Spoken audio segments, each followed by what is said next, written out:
Hello students, आज आपण आपला जो 6th चॅप्टर आहे बिगिनिंग ऑफ फ्रीडम मूवमेंट तो चॅप्टर आपण आजच्या व्हिडिओमध्ये कव्हर करणार आहोत. त्याआधी ज्यांनी चॅनल सबस्क्राईब नसेल केलं त्यांनी प्लीज चॅनल सबस्क्राईब करा, बेल आयकनवर क्लिक करा. चला तर मग आपण आजच्या व्हिडिओला स्टार्ट करूया. आपला 6th चॅप्टर आहे बिगिनिंग ऑफ फ्रीडम मूवमेंट म्हणजे स्वतंत्र चळवळीच्या युगाला सुरुवात. English education made mixed effect on the Indian society. The seeds of nationalism were sown by the reforms of newly educated society, and due to various movements in different parts of the India, a favorable situation was created to build a political organization on an all India level, which will bring together the various provincial political organizations and different groups of politically aware people, and to express the aspiration of the nation by diverting the people attention towards the questions of the nation. इंग्रजी शिक्षण.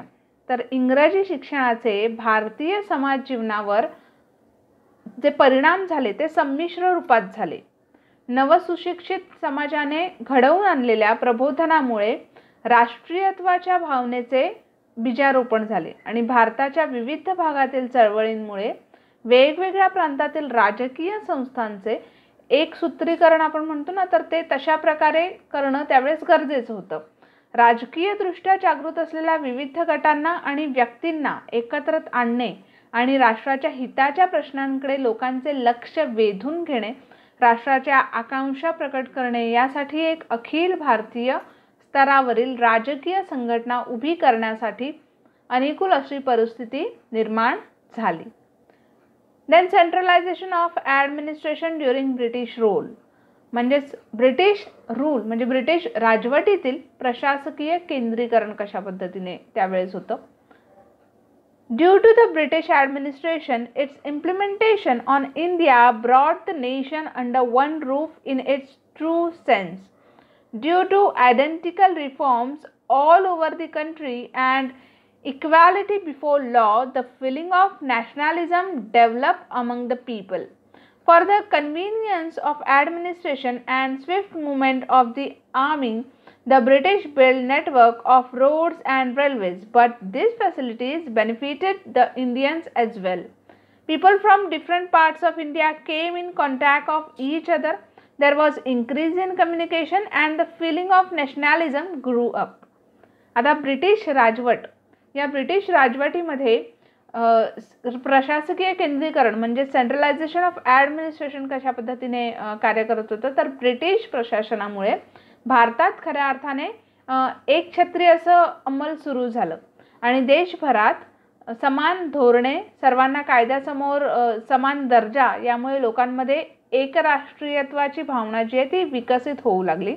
ब्रिटिशांनी आपल्या प्रशासनाच्या सोयीसाठी आणि लष्कराच्या जलद हालचालींसाठी railway, रस्ते यांचे जाळे उभारले, परंतु या भौतिक सुविधांचा भारतीयांनाही फायदा झाला. भारताच्या विविध प्रांतातील लोकांचा परस्परांशी अधिक संबंध येऊन त्यांच्यामधील संवाद जो आहे तो वाढला आणि राष्ट्रभावना जी आहे ती वाढीला लागली, म्हणजे त्यात इन्क्रीमेंट झाली. देन इकॉनॉमिक एक्सप्लॉयटेशन, आर्थिक शोषण. एक्सप्लॉयटेशन म्हणजेच शोषण. The Indian wealth was flowing towards England by all means. Due to the imperialist policy of England, there was beginning of economic exploitation of India. Farmers were compelled to take cash crops, burden of land taxes, continuous famines. All this broke down the backbone of Indian agriculture. Traditional industries declined, which led to rise in unemployment. The capitalists exploited the worker class. Various new taxes were imposed on the middle class, and this led to growth of discontent among the people. भारताच्या संपत्तीचा जो ओघ आहे हा अनेक मार्गांनी इंग्लंडकडे सुरू झाला आणि इंग्लंडच्या साम्राज्यवादी धोरणामुळे भारताचे आर्थिक शोषण जे आहे ते त्यावेळेस होऊ लागलं.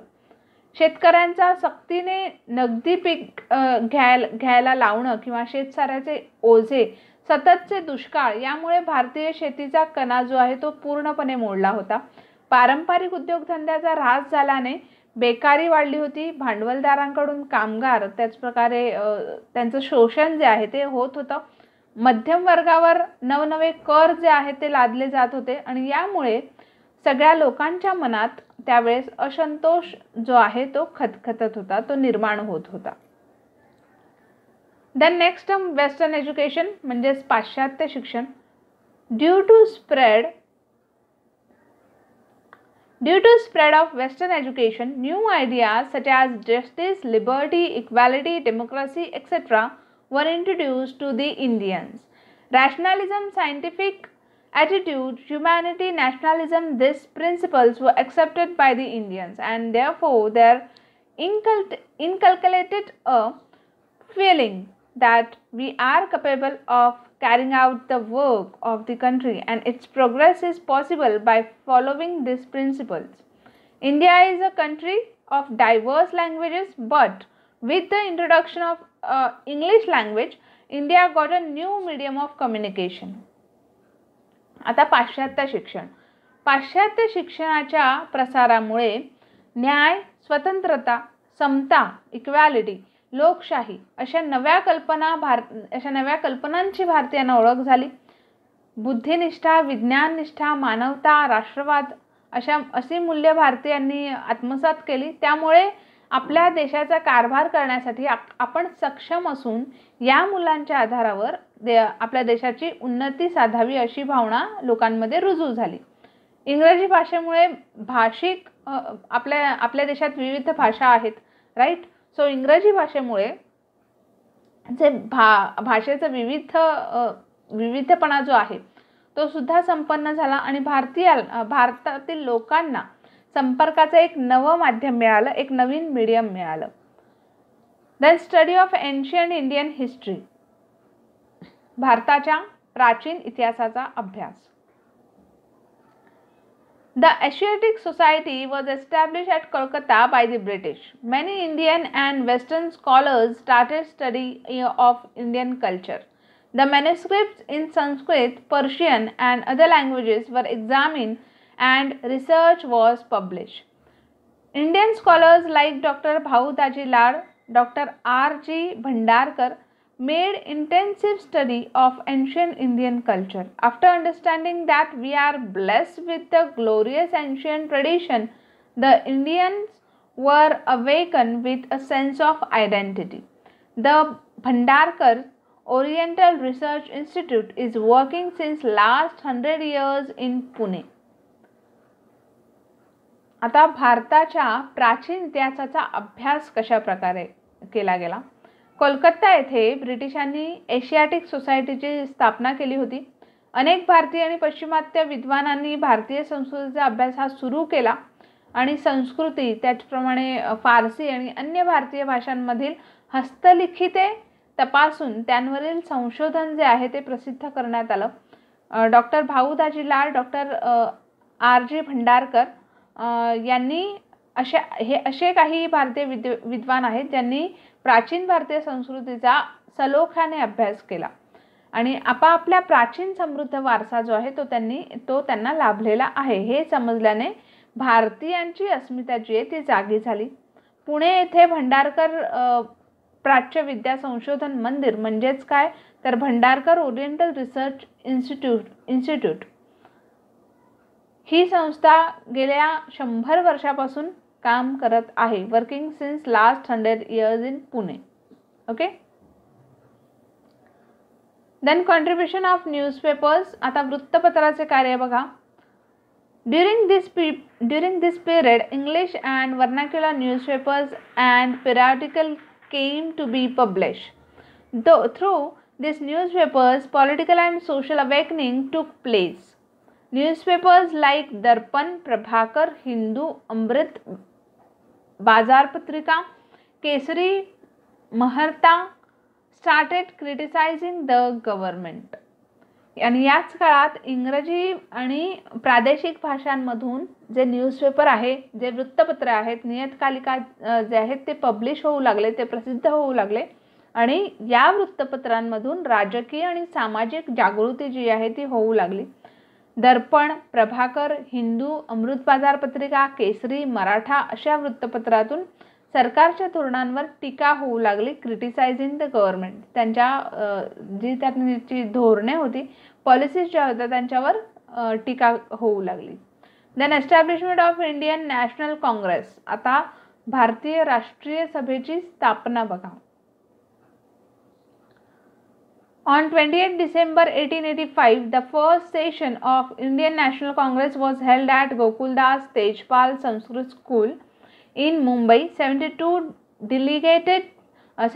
delegates from different provinces of India participated in this session. Vyomesh Chandra Banerjee, a renowned lawyer from Kolkata, was the president of this session. In this session, they established the Indian National Congress. Alan Octavian Hume, a British officer, took lead in the establishment of the Indian National Congress. Increased proportion of Indians in the administration, reduction of military expenses by the British government. Such statements were sent to the British. 28 December 1885 रोजी मुंबईतील गोकुळदास तेजपाल संस्कृत शाळेत भारतीय सभेचे पहिले अधिवेशन भरवण्यात आले आणि भारतातील विविध प्रांतातील 72 डिलिगेट्स म्हणजेच 72 असे प्रतिनिधी जे आहेत ते या अधिवेशनासाठी आले होते. कोलकाता येथील नामवंत वकील व्योमेशचंद्र बॅनर्जी या अधिवेशनाचे अध्यक्ष होते आणि या सर्वांनी मिळून या सभेत भारतीय राष्ट्रीय सभेची म्हणजेच इंडियन नॅशनल काँग्रेस याची स्थापना केली. देन ॲलन ऑक्टेव्हियन ह्यूम हा ब्रिटिश अधिकारी आहे. तर या ब्रिटिश अधिकाऱ्याने राष्ट्रीय सभेच्या स्थापनेत पुढाकार घेतला. भारतीयांना प्रशासनात अधिक प्रतिनिधित्व मिळावे, ब्रिटिश शासनाने लष्करी खर्चात कपात करावी अशा मागण्यांची निवेदने जी आहेत ती ब्रिटिश सरकारकडे पाठवण्यात आली. Then objective of the Indian National Congress. आता याच इंडियन नॅशनल काँग्रेस म्हणजे राष्ट्रीय सभेची उद्दिष्ट काय होती, तर to make the people from different parts of India forget the differences in religion, race, caste, language, geographical territories and bring them on a common platform, to understand each other's problem and views, to increase the feeling of oneness among the people, to take efforts for the development of the country were the objectives of the Indian National Congress. म्हणजेच भारताच्या निरनिराळ्या भागातील लोकांना धर्म, वंश, जात, भाषा त्याचप्रमाणे भौगोलिक प्रदेश असे भेद विसरून एका व्यासपीठावर आणणं, परस्परांच्या समस्या जाणून घेऊन विचारविमर्श करणं आणि लोकांमध्ये एकीची भावना जी आहे ती निर्माण करणं, राष्ट्राच्या उन्नतीसाठी प्रयत्न करणं ही या राष्ट्रीय सभेची उद्दिष्ट होती. Then moderate phase 1885 to 1905. मवाळ युग म्हणजेच 1885 ते 1905 पर्यंतचा. The early 10 years after establishment of Indian National Congress, their contribution was very slow but consistent. The leaders of Indian National Congress were realistic and highly educated. They were aware that through organized work, a strong foundation needed to be built up. Western thinkers, philosophy of liberalism, freedom, equality, then fraternity, these values had an impact on them. They believed in constitutional methods. They had a hope that if we demand through constitutional method, then the British will give justice to our demand. Gopal Krishna Gokhale, Firoz Shah Mehta, then Surendranath Banerjee were all moderate leaders. In the session of Indian National Congress, different resolutions were put forward by them, such as to get representation in provincial legislature, jobs for educated Indians, cutting down the increasing expenses on military, then legislature and judiciary should be separated for safeguarding legal rights of Indian, etc. To cause a split in the national movement, the British implemented the policy of divide and rule. राष्ट्रीय सभेच्या स्थापनेनंतर सुरुवातीच्या दशकात त्यांचे कार्य हे संथपणे सातत्याने चालू होते. मवाळ युगाचे आणि राष्ट्रीय सभेचे नेते वास्तववादी आणि उच्च शिक्षित होते. संघटन कार्यातून भक्कम पाया उभारला पाहिजे याची त्यांना जाणीव होती.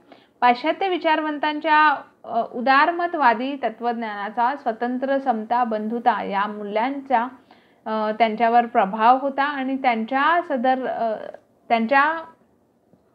सनदशीर मार्गावर विश्वास होता.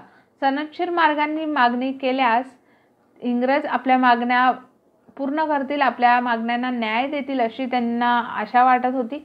गोपाळकृष्ण गोखले, फिरोजशाह मेहता, सुरेंद्रनाथ बॅनर्जी हे मवाळ या कार्यात पुढारी होते.